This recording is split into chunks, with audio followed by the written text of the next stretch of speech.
Monique Chapelle, vice-présidente de la Fondation de l'automobile Marius Berlier. Donc nous sommes sur le salon Eurexpo Époque Auto 2022 et sur la stand de la Fondation Berlier. Vous voulez bien nous la présenter? Ce stand illustre les 40 années de la Fondation de l'automobile Marius Berlier, qui a été créée par Paul Berlier, sa famille et Renault Véhicules Industriels en 1982. Elle a une double mission, la sauvegarde et la valorisation de la voiture lyonnaise, ainsi que la sauvegarde et la valorisation du camion français toute marque. Alors, nous avons plusieurs véhicules, nous en avons 6. Nous avons ce Berlier CBA qui a été restauré dans la configuration des transports de troupes. Celui qui est derrière vous. Celui qui est derrière moi. Le CBA est un modèle qui a été passé aux mines en 1913. Et ce fut le héros de la Voie sacrée 1916. Et pendant les 52 mois de la Première Guerre mondiale, pratiquement près de 15 000 véhicules ont été livrés à l'armée française.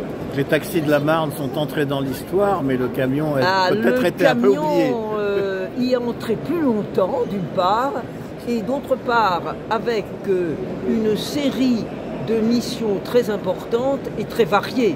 C'était à la fois un transport de troupes, c'était à la fois un transport d'approvisionnement de munitions et de poilus. Donc, nous sommes devant la Gazelle.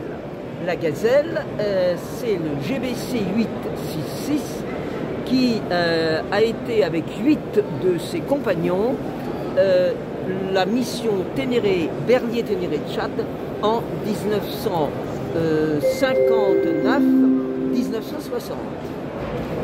C'est un camion qui a la particularité d'avoir une répartition de charge à peu près égale sur chacun des essieux.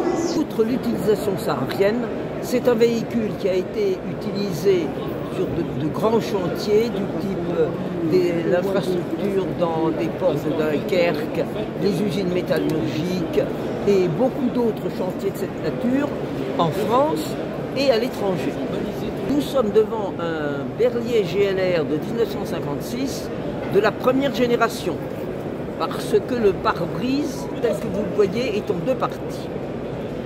C'est un véhicule qui a été passé aux mines en 1949, décembre 1949. Le GLR, le Berlier GLR, est le véhicule de la reconstruction.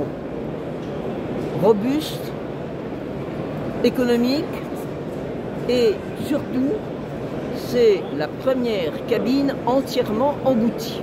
Ce type de camion a été utilisé à la fois dans les chantiers, à la fois en qualité de routier, et il a été élu camion du XXe siècle par un jury de journalistes professionnels en 1994. Il a été construit, assemblé à l'étranger, et entre l'étranger et la France, ce sont plus de 100 000 exemplaires de ce camion qui ont été produits jusque dans les années 1980. Nous sommes devant l'unique type Isoar de 1968. C'est le fleuron de la gamme unique de cette époque. Il est doté d'un moteur à injection Saurer, parce que quelques années auparavant, Unique avait absorbé Saurer France. Ce véhicule a été restauré grâce au mécénat d'Iveco France. Nous avons dit que la Fondation Berlier s'intéressait aux véhicules lyonnais et vous en avez un élément représentatif de la marque Rocher-Schneider. C'est un camion qui a été transformé en camping-car par un artiste forain qui se déplaçait de foire en foire, de vogue en vogue, et dont il a fait son habitacle. Rocher Schneider est un constructeur lyonnais qui, en 1896, est monté avec sa première voiture au col du Galibier, à 2645 mètres d'altitude.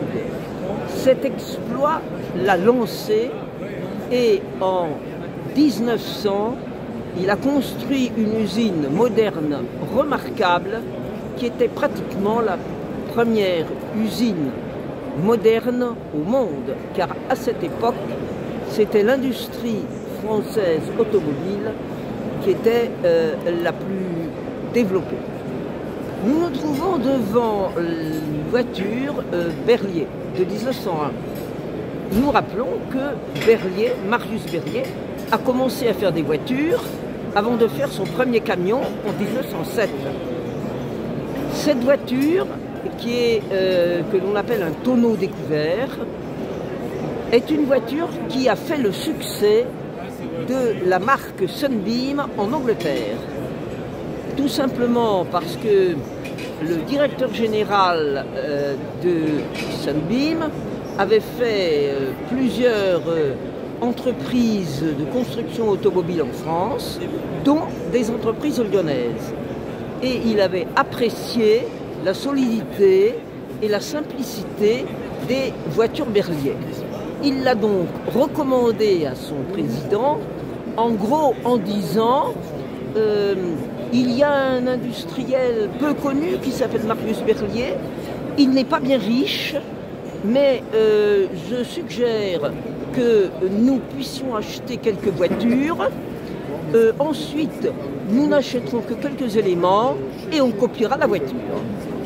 Et à partir de cette anecdote et de ces informations, la marque Sunbeam a décollé en Angleterre.